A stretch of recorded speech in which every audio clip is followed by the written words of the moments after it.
Welcome to Wider View, the program that provides perspectives on the news outside the narrow confines of the mainstream media.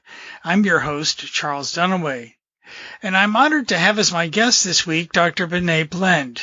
She earned her doctorate in American Studies at the University of New Mexico and has taught at the University of Georgia, Memphis State University, and the University of New Mexico.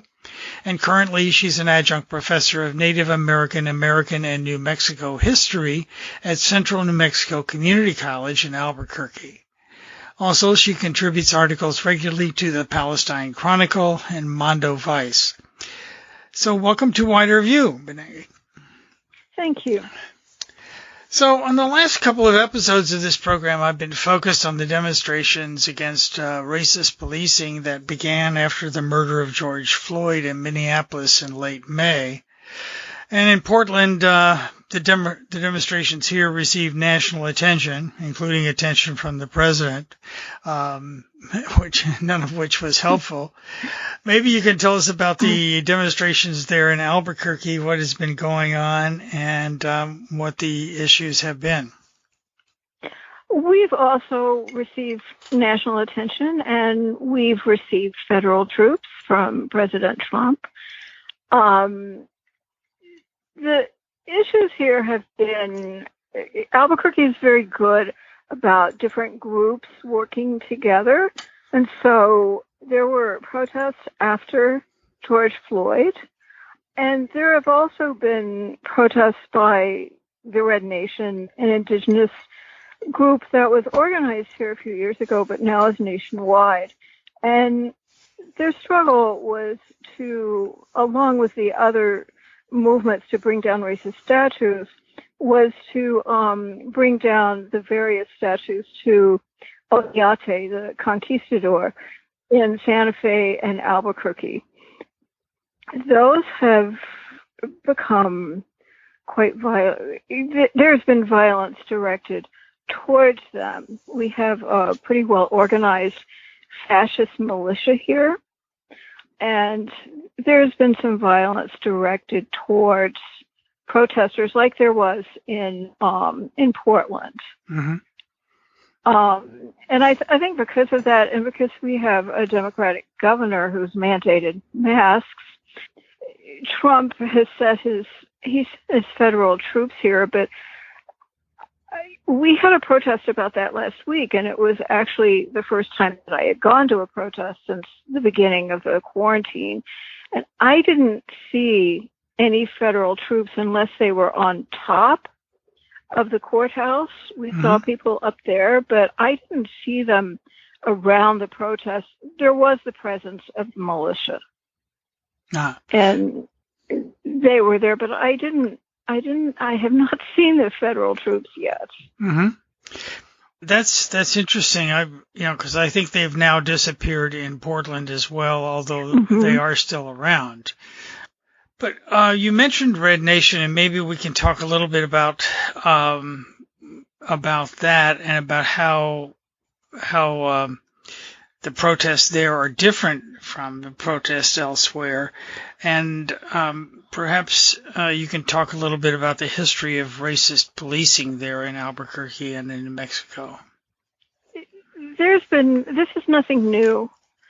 I think that my friend Richard Moore, who was part of the Brown Berets in the 1970s and is still an activist, he could certainly trace the history of racist policing to Quantrill. I never pronounced that right. Mm-hmm. Because several of his comrades here and in California were murdered. And then there were the demonstrations around land grants in northern New Mexico with Reyes Tijerina, and there was police presence there too. There has always been Nick Estes of the Red Nation and Melanie Yazzie and I think Jennifer Denetdale, the three of them, she's a professor of Native American Studies at UNM, have just finished a book on border town violence that will be out in the spring with Verso Books, and it traces in different chapters by different authors, the history of border town violence around the Navajo Nation. So none of this is new. Right. It's a very old story. Mm-hmm. Yeah, and it certainly is here in Oregon as well. I happened to get the latest issue of High Country News earlier, last week, and there was an article there about the close ties between right-wing militia groups like the New Mexico Civil Guard and New Mexico Patriots and the Albuquerque Police, and I assume also the Sheriff's Department there. And that's something that we have found here in Portland as well. Can you talk a little bit about those groups and what they've been doing there and the relationships? Yeah, the last shooting at Tigway Park near Old Town, when the Red Nation was actually celebrating the fact that the statue of Onyate there was going to come down, and the Civic Guard showed up, and in the melee, there was a young man who was shot. The Civic Guard says that it was not one of them, but he was the son of a sheriff. And the police did very little to help and probably more to hinder. People were listening to the police chatter, and as they arrived, and what they heard was, our friendlies are already there. And that's a term that was used in Vietnam, and I guess in other wars too, to signify friendly troops. So there's a pretty close connection between the police and the Civic Guard. They give much more protection to the fascists than they do to protesters. Well, it's interesting they use the term friendlies. I know at some point here a police official used the term insurgents for the demonstrators, the Black Lives Matter demonstrators. It's, again, another military term. You know, that's something that's so pervasive here is the militarism in our police, which has been exacerbated by the federal government's program to send surplus military equipment to the police. It's been exacerbated by the training that many police around the country have received from the Israeli Defense Force, so-called. And maybe we can talk a little bit about why that is, what all this militarism is coming from, the imperialist foreign policy of the U.S., and how that gets reflected in these demonstrations here in our streets. Well, I think that Trump has certainly exacerbated this. And again, I don't like to see it as something new that's all placed on Trump, but there's a definite division between people who are protesting for their rights and the police. I mean, they're really not there to protect anybody. But the language that's used, the riots, rioters and violence, and we get that here too when everybody is peaceful. And I'm not privileging peaceful protest because I don't think that's the right thing to do. But for the most part, people here have been pretty peaceful, but they still get portrayed as rioting and doing all this damage when that does not happen. But certainly the training of the police in Israel has added to it. It was there before that. I mean, if you look at the way that the Navajo were treated in the 19th century, the long walk from their nation to Bosque Redondo, certainly they were treated terribly by what was essentially military, and then kept at Bosque Redondo for 2 years in terrible conditions before they were allowed to come back. So for Native people, this is really nothing new. And for Hispanics, for Kanos too. Right. No, it isn't. And it also strikes me as interesting parallel, though, that our interventions overseas tend to be in countries where the populations are overwhelmingly non-white. Right. Yeah, and I think that that carries over here as well. When those soldiers come back home and become police officers or members of the civil guard or whatever. Right. Yeah. No, that really began with the Spanish-American War. Mm-hmm. And the terrible war in the Philippines, that the neo-imperialism going to intervene in countries that are basically brown. Mm-hmm. And then those soldiers came back, and they still had that attitude. And some of them were military who had already fought Native Americans in this country. Right. Yeah. Mm-hmm. Yeah, it's one of the things that's intrigued me. I know that Senator Tom Cotton of Arkansas recently introduced a bill which essentially called for the teaching of an American history, I guess, that eliminates references to slavery and probably genocide as well. Well, they've been trying to do that for a long time. Yeah. It isn't just him. Yeah, I know. It really, we do tend to whitewash the history, very much. We always have, I think. And it really, I think it really affects our ability to grasp the situations we find ourselves in, or the situations particularly that our fellow countrymen of color find themselves in. Yeah, exactly. I think one of my friends said she's an organizer here for the All African People's Revolutionary Party. I got that right. It's a Pan-African movement. And she said that people sometimes, particularly people of color, react the way they do. They support people who they support because they've had such poor political education. And she's not talking about education that you get in school, but that I know that her organization does a lot of political education, and so does the Red Nation. But not everybody gets that, and so they can't really grasp these things.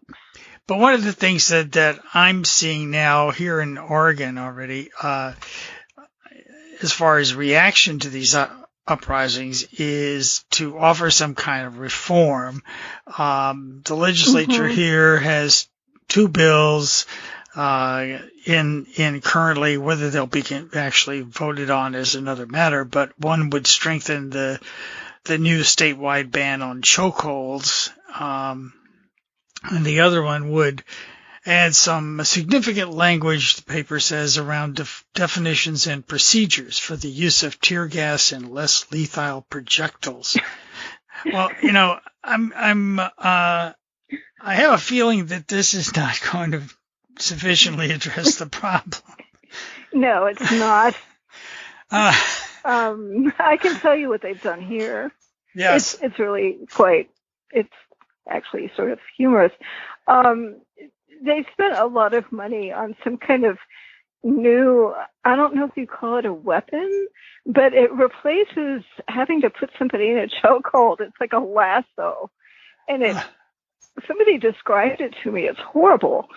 I mean, it's a wire, and it can do a great deal of damage, but it was also very costly. And then, I don't know, of course, there's a commission. They set up a commission. Of course. But they recently announced the budget, and a lot more money is going to the police than to education. So I really do not believe that reform is possible. Mm-hmm. We also don't have a mechanism for making any kind of change, any kind of really significant change to the system.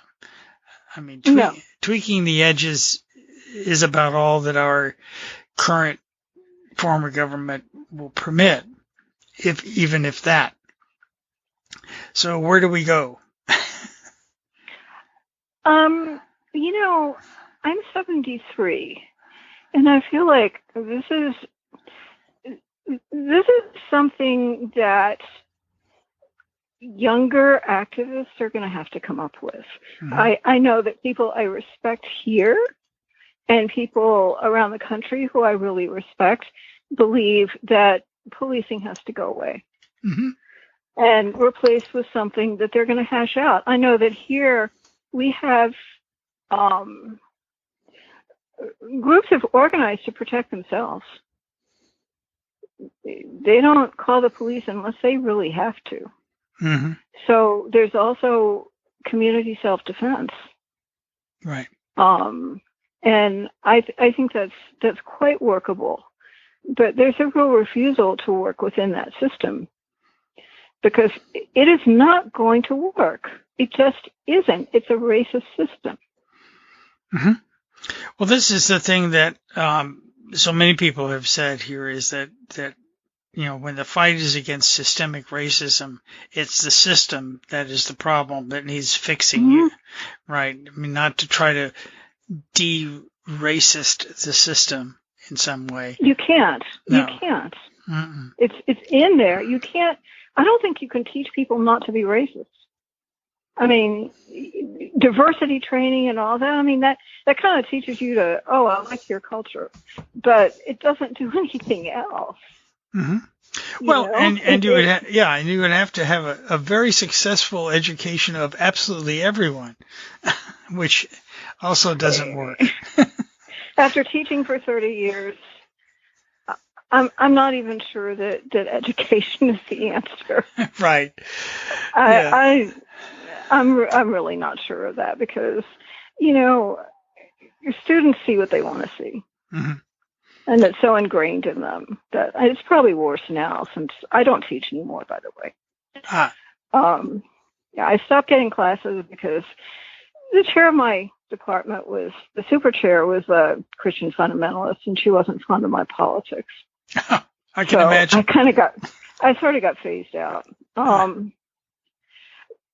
But I just don't see education the way it's done now is making any significant changes. No, it's really baked into everything about this nation. I mean, this is a settler colonial state, mm-hmm.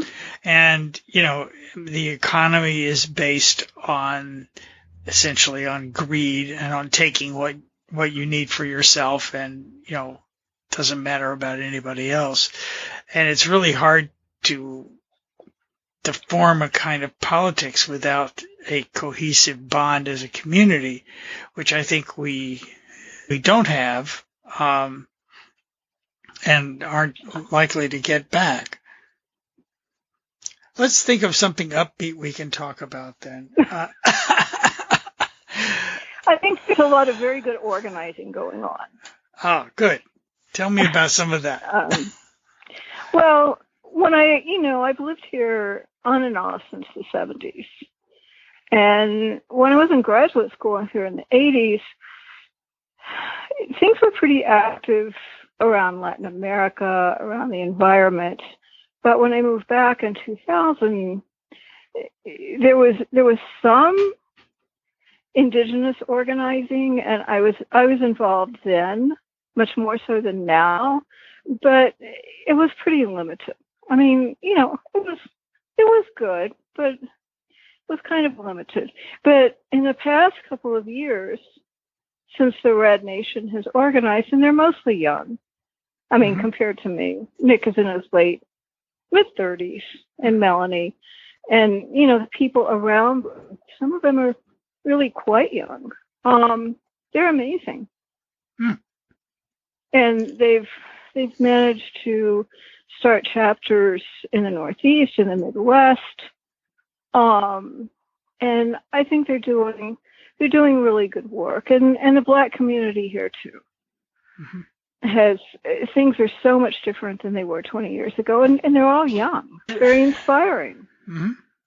Well, I think it is going to be up to that new generation, the younger people, to figure out how to fix this mess we left them. I hope that they can. Well, it's going to take a while because, I mean, this isn't just our generation. This goes back much further than that. Oh, yes, right. You know, and I think you have to look at it as a class issue. I was never in a position to, I never had enough power to do much damage. Mm-hmm. But I think that I see a lot of hope in young people. So we had thousands of people out on the street. I've never seen that except maybe in the very, very early days of Iraq. And then it didn't last long. Mm-hmm. And this has also been a nationwide protest like the one before the Iraq War.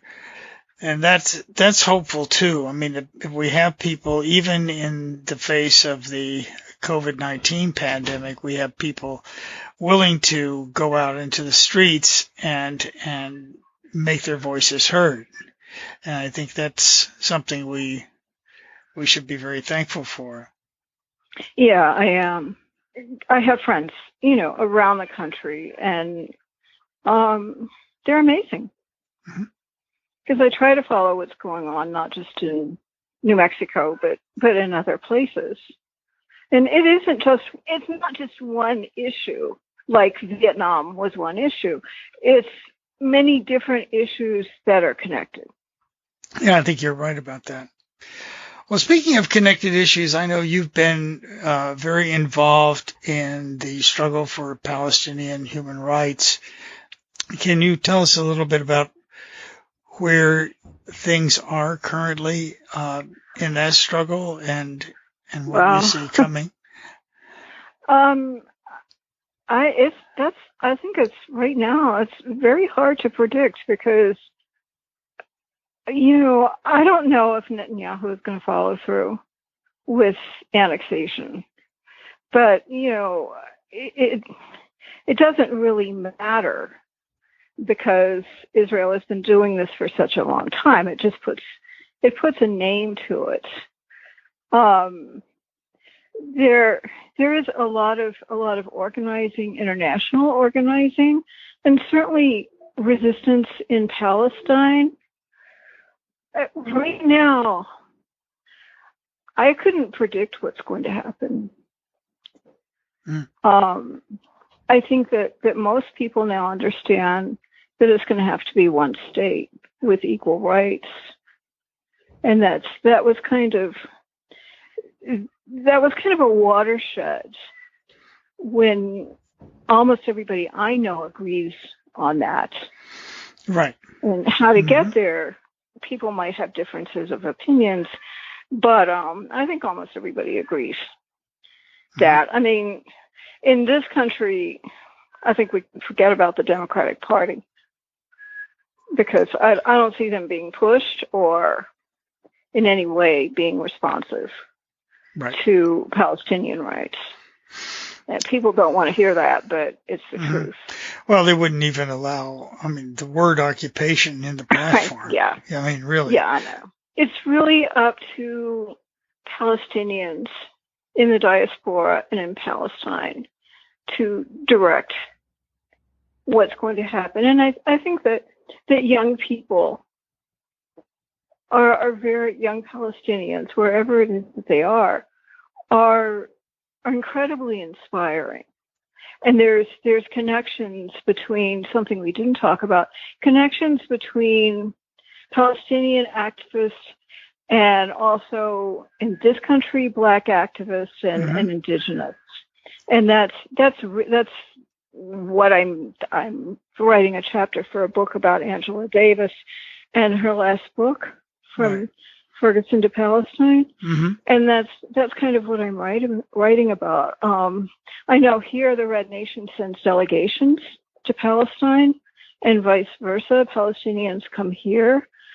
And that's so important to be able to do that, to turn it into an international anti-colonial struggle.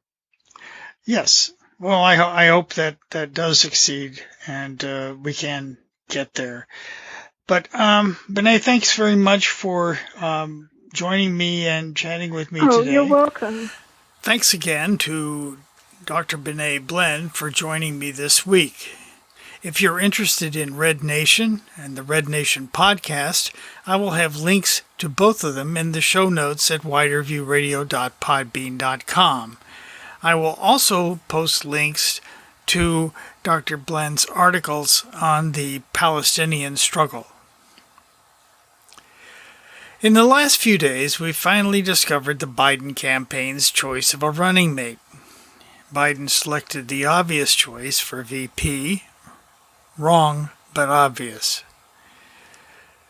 Politically, he needed to attract voters not already in his camp while not energizing the Trump base any more than necessary, and Kamala Harris fails on both counts.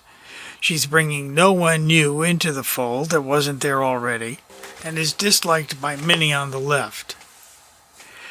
The young people and working people the Democrats need to keep in their corner are turned off by her law and order record and her transactional politics. Bernie Sanders' National Press Secretary Brianna Joy Gray could not contain her dismay at the pic, saying, quote, "We're in the midst of the largest protest movement in American history, the subject of which is excessive policing, and the Democratic Party chose a top cop and the author of the Joe Biden crime bill to save us from Trump. The contempt for the base is wow." End quote. It's not that there were any attractive choices among prominent Democrats, however. The Democrats have boxed themselves in. The Clinton-Obama wing, funded by Wall Street and dedicated to neoliberal economics and an interventionist foreign policy, has long dominated the party. Their policies have impoverished millions here in the U.S. and murdered millions abroad. Trump has only added bluster, vindictiveness, and incompetence to similar policies. Progressives are beginning to make inroads and elect some people to Congress, but the party is solidly in the hands of the establishment. We inhabit a sinking ship, steadily taking on water. We're asked to decide whether to continue allowing the Trump regime to pour water into the hull or let a Biden-Harris administration try bailing us out with a coffee cup. Opting for the coffee cup is the only rational choice at present, but we, the people, must act decisively, within or without the Democratic Party, to force an end to neoliberalism and to our constant interventions overseas before our ship of state sinks. Time is running out, and we cannot delude ourselves that the system that brought us here can save us. I hope the new generation will have the courage, perseverance, and integrity to rescue the nation in time. If you have comments about this program, please contact me at widerviewradio@gmail.com or on the Facebook page for Wider View Radio. As always, the views expressed here are those of myself and my guests and may not reflect the views of the management of this radio station. I'm your host, Charles Dunaway. Thanks for listening.